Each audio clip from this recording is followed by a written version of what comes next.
After days of anxiously watching Joe Biden's vote count creep up, an outpouring of joy and relief for Democrats when his victory was finally called by the media. Joe Biden's ascent to the pinnacle of US politics could not contrast more starkly with that of his predecessor, a sure and steady rise through the ranks of the party establishment. From modest beginnings in Scranton, Pennsylvania, Biden graduated from law school and briefly worked as an attorney before turning to politics. He became one of the country's youngest ever senators in a surprise victory in 1972, the start of a distinguished four-decade career on Capitol Hill. Mr. President, we have to put an end to this madness. We have temporized for far too long. But it was one that was almost derailed by tragedy when his first wife Neela and baby daughter were killed in a car accident just weeks after his inaugural Senate election. And there was further bereavement years later when his son Beau died of a brain tumour in 2015.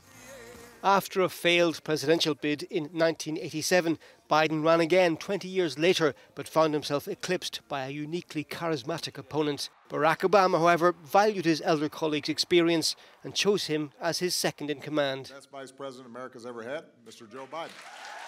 Undeterred, the arch-centrist entered the fray again, finding himself up against an array of progressives for the 2020 Democratic nomination.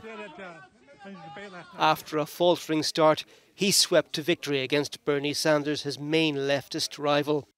With his party still divided, Biden began his campaign in earnest, and he was soon having to fend off allegations of corruption from the Trump camp over his son Hunter's business dealings in Ukraine. It was one of just several hard-hitting lines of attack.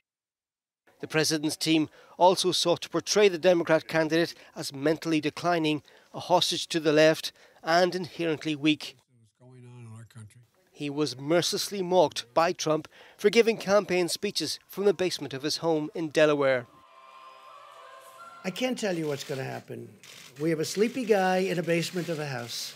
But Biden emerged from his bunker in fighting form in a now infamously rancorous TV debate in which he gave as good as he got. Shut up, man. Stable and steady versus volatile and volcanic. In the end, the American public chose the former, but not everyone. And that's perhaps Biden's greatest challenge as the nation emerges from the closing carnage of the Trump presidency, uniting a country in which so many reject his leadership.